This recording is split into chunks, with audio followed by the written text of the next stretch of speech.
क्या आपने ऊपर जाने की सेटिंग की है? मेरा नाम अजीत है। मैंने अपने कॉलेज की पढ़ाई साल 2014 में पूरी की थी।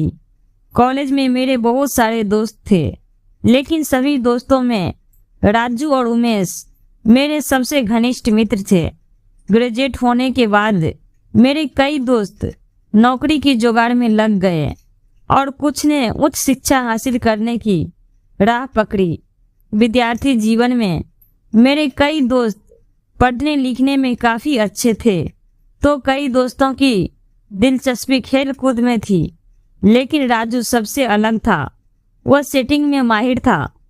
समस्या चाहे कितनी भी बड़ी हो, वह कोई न कोई जुगाड़ लगा ही लेता था।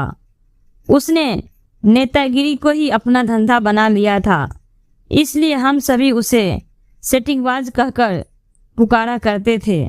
वर्तमान समय में उसकी पहुंच बहुत ऊपर तक है। उसका उठना बैठना शहर के बड़े बड़े बिजनेसमैन और नेताओं के साथ होता है। इन लोगों से सेटिंग करके उसने करोड़ों की अवैध संपत्ति अर्जित कर ली है।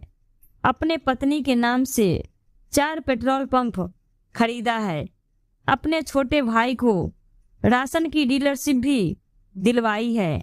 इसके अलावा सेटिंग करके उसने अपनी बेटी का दाखिला मेडिकल कॉलेज में करवाया है।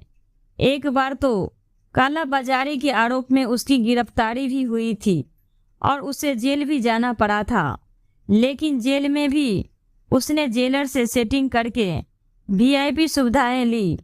इतनी सुविधाएं तो बड़े से बड़े पढ़े लिखे लोगों को भी नहीं मिलती है। इस कारण बहुत से लोग उसकी पीठ पीछे उसका मजाक उड़ाते रहते हैं, लेकिन उसके सामने आते ही उसकी खूब प्रशंसा करते हैं।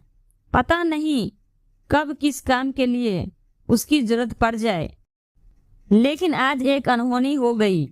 मैं सुबह को नाश्ता करने के बाद चाय पी ही रहा था कि उमेश का फोन आया। उसने कहा सेटिंगबाज गुजर गया है, जल्दी से उसके घर चलो। यह सुनते ही मेरे पैरों तले जमीन खिसक गई। मैंने पूछा कब और कैसे? उमेश ने कहा कल रात उसके कार की एक्सीडेंट हो गई थी। हॉस्पिटल पहुंचते ही उसने दम तोड़ दिया। इतना कहकर उसने फोन काट दिया। जब तक मैं राजू के घर पहुंचा तब तक बहुत सारे लोग जुड़ चुके थे। लाश उठने की तैयारी चल रही थी। उमेश पहले से ही पहुंचा हुआ था। मैंने उमेश को एक कोने में ले जाकर धीरे से पूछा, राजू ने कहीं ऊपर की सेटिंग भी की है क्या? उमेश ने दुखी मन से बोला, लगता तो नहीं है। अगर इस तरह की कोई सेटिंग होती तो उसकी पत्नी और बेटी छाती पीट पीट कर क्यों रोती? दोस्तों, इस कहानी से हमें सीख मिलती है कि हर इंसान के अंदर कुछ न कुछ खूबियां जरूर होती है, लेकिन उन खूबियों का उपयोग हम कैसे करते हैं यह सिर्फ हम पर ही निर्भर करता है। आशा करती हूँ कि यह कहानी आपको पसंद आई होगी। कहानी पसंद आई तो चैनल को लाइक, शेयर और सब्सक्राइब जरूर करें। कहानी सुनने के लिए आपका बहुत बहुत धन्यवाद।